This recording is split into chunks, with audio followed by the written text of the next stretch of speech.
Welcome, my dear students. Today, our dissection and display is popliteal fossa. First of all, let us know what popliteal fossa is. Popliteal fossa is a depression or fossa behind the back of the knee. After the end of the session, we will be able to define the boundary of the popliteal fossa and identify the contents. Now, for the dissection to carry out, we have followed the following steps. Number one is position of the body. Number two, incisions. Number three, dissection layer wise up to the contents. First, position of the body. The body is lying in prone position with the knee extended. Incisions, two transverse incisions, one upper and the other lower, and one vertical incision. Upper transverse incision is at the junction of the upper 2/3 and lower 1/3 of the back of the thigh. So this one is the upper transverse incision. Lower transverse incision is on the back of the leg at the junction of the upper 1/4 and lower 3/4. So this one is the lower transverse incision. The median vertical incision passes between the centers of the upper and lower transverse incisions. So this one is the median vertical incision. Now, following these incisions, skin is dissected and retracted sideways, both medially and laterally. After skin comes superficial fascia. You see, this one is the superficial fascia. This one is the superficial fascia. In the superficial fascia, the structures found are small saphenous vein, which is coming from the dorsum of the foot along the lateral border to end in the popliteal vein. In the superficial fascia, posterior femoral cutaneous nerve is found. Besides this, lateral and medial cutaneous nerves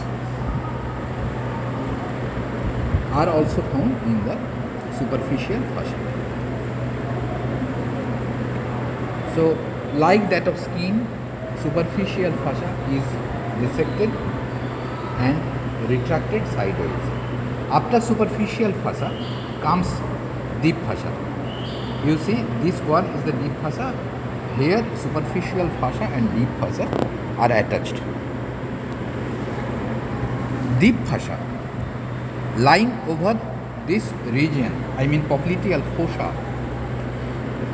is called popliteal fascia, which establishes a communication between the deep fascia of the thigh and the deep fascia of the leg. In other words, deep fascia of this region, which is called popliteal fossa, it connects the fascia lata above with the fascia cruris below. Now, after cutting open the deep fascia and retracting sideways, we will reach into the contents.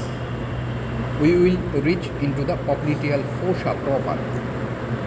So this one is the popliteal fossa, which is a diamond-shaped depression on the back of the knee joint. Now, you see, let us identify the muscles. You see, above and laterally there is one muscle with its tendon. Identify. This is the tendon of biceps femoris. So, above and laterally in the popliteal fossa lies tendon of biceps femoris. This one is the tendon of biceps femoris. Medially, above and medially, see, this is the tendon.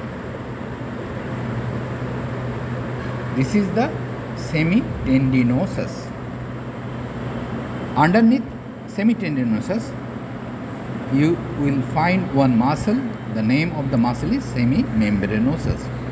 So, above and medially, we will find semitendinosus above, and below semitendinosus lies the semimembranosus.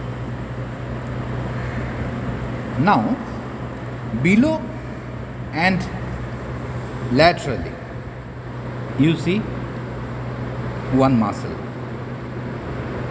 This is the lateral head of gastrocnemius muscle. This is the lateral head of gastrocnemius. Under the lateral head of gastrocnemius, we will see another muscle. The name of the muscle is plantaris. So, below and laterally, we will see two muscles. One is the lateral head of the gastrocnemius, and below it is the plantaris. Below and medially, identify this muscle. This muscle is the medial head of gastrocnemius. So, the diamond-shaped popliteal fossa is bounded above and laterally by the tendon of biceps femoris, above and medially by semitendinosus, semimembranosus, below and laterally by the lateral head of the gastrocnemius and the muscle plantaris, below and medially medial head of gastrocnemius.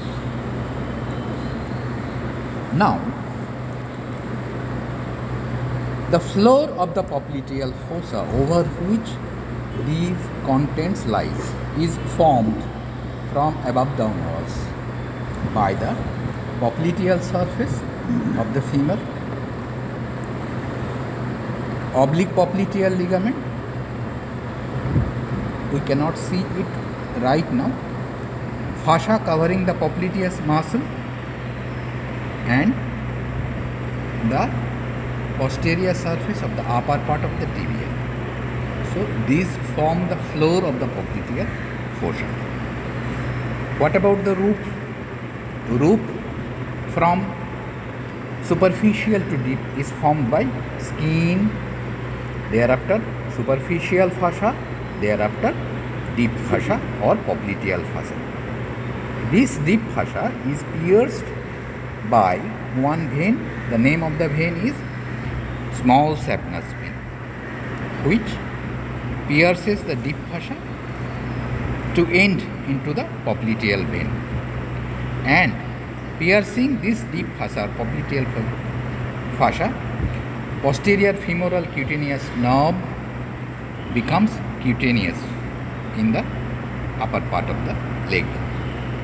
Now we will identify the structures in the popliteal fossa.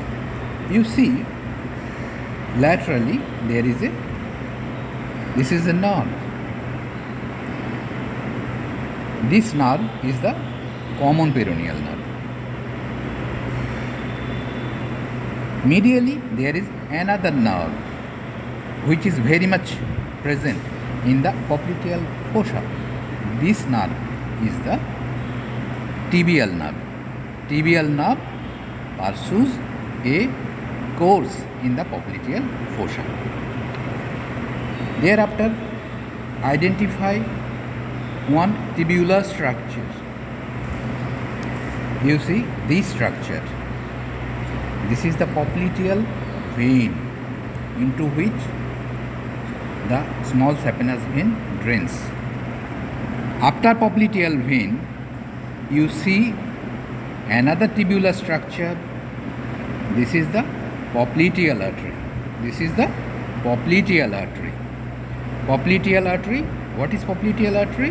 It is nothing but the continuation of the femoral artery at the fifth osseo-aponeurotic opening, which we have come to know in the adductor canal. So it pursues a course in the popliteal fossa. So this one is the popliteal artery. In addition to this, popliteal fossa contains popliteal vessels, pad of fat. So let us know the popliteal fossa once again. Popliteal fossa, a diamond-shaped fossa which lies behind the knee joint. It is bounded above and laterally by the tendon of biceps femoris. You see, this is the biceps femoris and this one is the tendon. Above and medially by semitendinosus. This one is the tendon of the muscle, semitendinosus. Below it, the muscle is the semimembranosus. Below and laterally by the lateral head of the gastrocnemius, lift this muscle up and appreciate another small muscle. The name of the muscle is plantaris. It lies laterally. Below and medially, identify this muscle. This is the medial head of the gastrocnemius. So, this is how the popliteal fossa is bounded. Floor of the popliteal fossa is formed by the popliteal surface of the femur, oblique popliteal ligament, fossa covering the popliteus muscle, and posterior surface of the upper part of the tibia.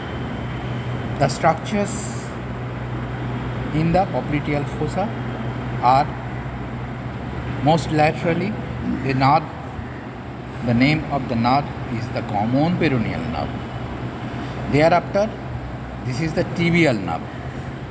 This common peroneal and tibial nerve are branches from the sciatic nerve, usually at the junction of upper 2/3 and lower 1/3 of the back of the thigh. This tubular structure is the popliteal vein. So this one is the popliteal vein.